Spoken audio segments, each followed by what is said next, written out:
दोस्तों, अगर आपने भी सहारा इंडिया कोऑपरेटिव सोसाइटीज में पैसा निवेश कर रखा था या आप किसी भी तरीके से सहारा इंडिया से जुड़े हो, चाहे आप एजेंट हो, चाहे आप सहारा इंडिया में काम करने वाले कर्मचारी रहे हो, तो ऐसे सभी लोगों के लिए 5 बड़े इंपोर्टेंट अपडेट निकल कर आ रहे हैं। अच्छा, सबसे पहले तो आपको बता दूं, अभी सहारा निवेशकों को 5 लाख रुपए तक का रिफंड दिया जा रहा है और सरकार की तरफ से इसको लेकर पोर्टल पर एक नया स्टेटस भी अपडेट किया गया है। सहकारिता मंत्रालय यानी मिनिस्ट्री ऑफ कॉर्पोरेशन की तरफ से ये सहारा रिफंड पोर्टल पर एक नया अपडेट जारी किया है। न्यू रीसबमिशन पोर्टल भी लाइव हो चुका है। तो ये क्या कुछ अपडेट है ये तो मैं आपको बताऊंगा आगे। बाकी सबसे पहला अपडेट तो ये है कि अभी एक दिन पहले आपको पता होगा सहारा इंडिया केस के मुद्दे को लेकर सुप्रीम कोर्ट में सुनवाई हुई और इस दरमियान एक बात तो ये पता चली कि सिर्फ निवेशकों के पैसे ही नहीं बल्कि कर्मचारियों की सैलरी भी लटकी हुई है। अभी आपको पता होगा ये मुद्दा सुप्रीम कोर्ट में चल रहा है क्योंकि सहारा ग्रुप अपनी संपत्तियां अडानी ग्रुप को बेचना चाहता है। तो इस पर सरकार भी अब कह रही कि रुको जरा, हमें थोड़ा टाइम चाहिए सोचने दो। और उधर सेबी का अलग से मामला अटका हुआ है। तो ये जो पूरा मसला बना हुआ है, इसी मसले को लेकर सुप्रीम कोर्ट में अभी एक दिन पहले सुनवाई हुई है।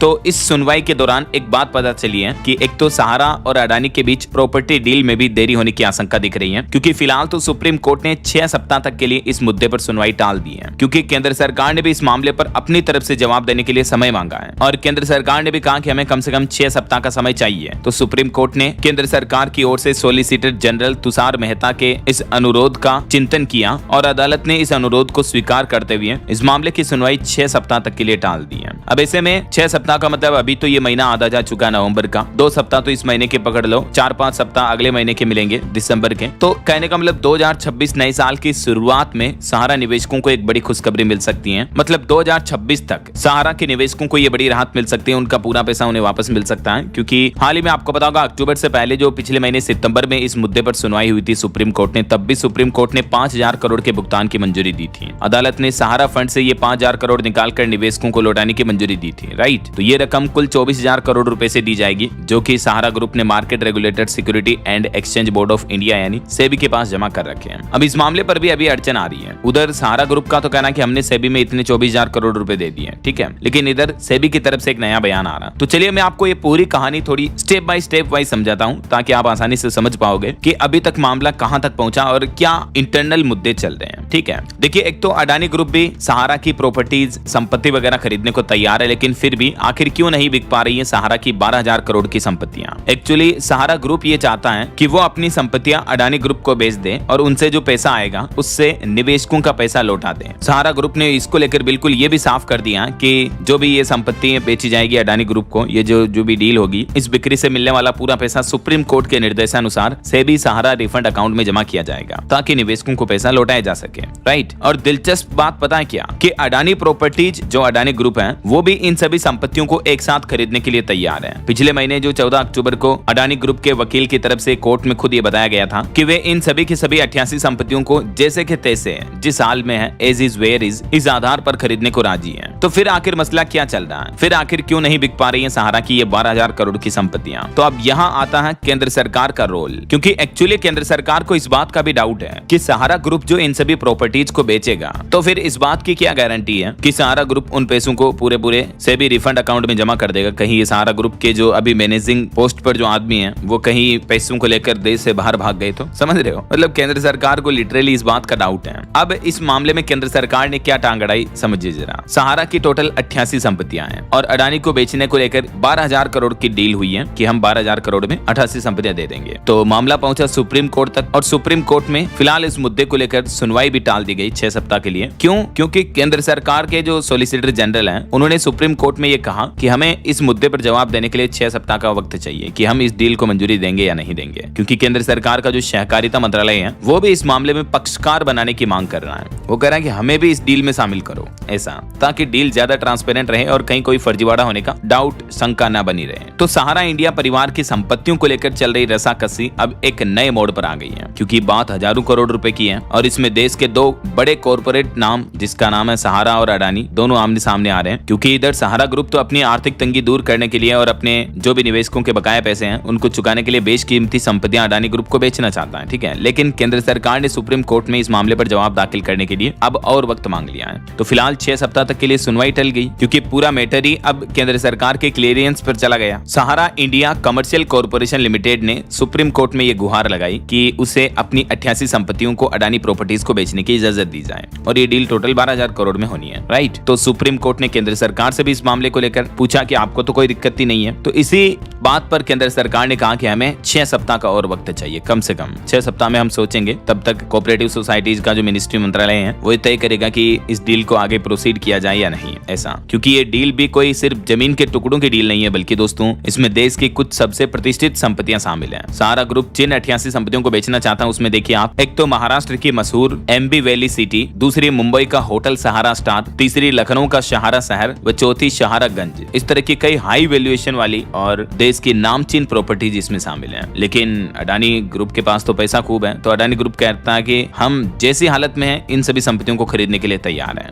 इधर कर्मचारियों और निवेशकों की भी सांसें अटकी हुई हैं, क्योंकि इस पूरी कानूनी पेचीदगी में अगर सबसे ज्यादा पिस रहे हैं तो वो है सहारा के कर्मचारी और छोटे निवेशक। क्योंकि सुप्रीम कोर्ट में जो अभी एक दिन पहले सुनवाई हुई, इस दौरान सहारा के कर्मचारियों की सैलरी का भी मुद्दा उठा था, लेकिन कोर्ट ने फिलहाल इसे भी टाल दिया है। इधर कोर्ट के सलाहकार यानी वरिष्ठ वकील शेखर नापड़े ने एक और चौंकाने वाली बात रखी जब सुप्रीम कोर्ट में सुनवाई चल रही थी इस मामले को लेकर। तो उन्होंने कहा कि उनके पास अभी भी ऐसी संपत्तियों के भी दावे आ रहे हैं जिनका खुलासा सहारा ने किया ही नहीं है, और उन्होंने ये भी सुझाव दिया कि सहारा कंपनी अपनी वेबसाइट पर सभी संपत्तियों की प्रॉपर लिस्ट डाले, ऐसा।